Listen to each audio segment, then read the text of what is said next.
மாண்புமிகு வேளாண்மை உழவர் நலத்துறை அமைச்சர் அவர்கள்.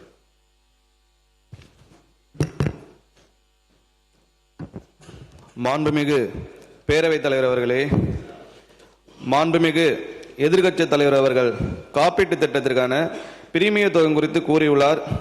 பயிர் காப்பீட்டு திட்டத்தில் சாகுபடி செய்யப்படும் அனைத்து பயிர் பரப்பையும் பயிர் காப்பீட்டு திட்டத்தின் கீழ் கொண்டு வருவதில் இவ்வரசு முனைப்போடு செயல்பட்டதால் நடப்பு குறுவை பருவத்தில் 3.98 லட்சம் ஏக்கர் நெற்பயிர் 1.34 லட்சம் விவசாயிகளால் காப்பீடு செய்யப்பட்டுள்ளது. கடந்த ஆண்டில் 2.77 லட்சம் ஏக்கர் பரப்பளவு மட்டுமே 1.5 லட்சம் விவசாயிகளால் காப்பீடு செய்யப்பட்டது.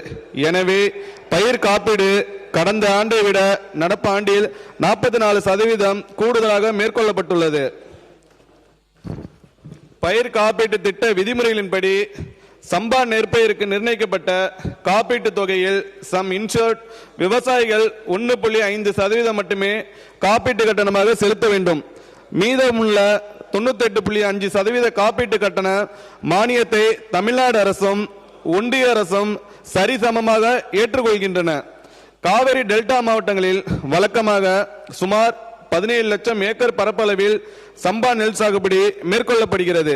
மேட்டூர் அணையிலிருந்து பாசன நீர் திறக்க இயல சூழல் ஏற்பட்டுள்ளதால் விதைப்பு மற்றும் நடவு செய்ய இயலாமை, விதைப்பு பொய்த்தல் அல்லது பயிர் வளர்ச்சி காலத்தில் ஏற்படும் இயற்கை இடர்பாடுகளால் மகசூல் இழப்பு ஏற்பட வாய்ப்புள்ளது. இத்தகைய அனைத்து இடர்பாடுகளுக்கும் பயிர் காப்பீட்டு திட்டத்தில் பாதுகாப்பு வழங்கப்படுவதால் டெல்டா மாவட்டங்களில் அதிகபட்ச பரப்பளவை காப்பீட்டின் கீழ் கொண்டு வர விரிவான விழிப்புணர்வு நடவடிக்கைகள் மேற்கொள்ளப்படும். டெல்டா மாவட்டங்களில் 17 லட்சம் ஏக்கர் பரப்பளவில் சம்பா நெற்பயிரை காப்பீடு செய்ய மொத்த காப்பீட்டு கட்டணமாக சுமார் 540 கோடி ரூபாய் நிதி தேவைப்படும். 2026-27 ஆண்டில் நிர்ணயம் செய்யப்பட்ட காப்பீட்டு தொகைக்கு விவசாயிகள் ஏக்கர் ஒன்றிற்கு அதிகபட்சமாக 1.5% மட்டுமே காப்பீட்டு கட்டணமாக செலுத்த வேண்டும்.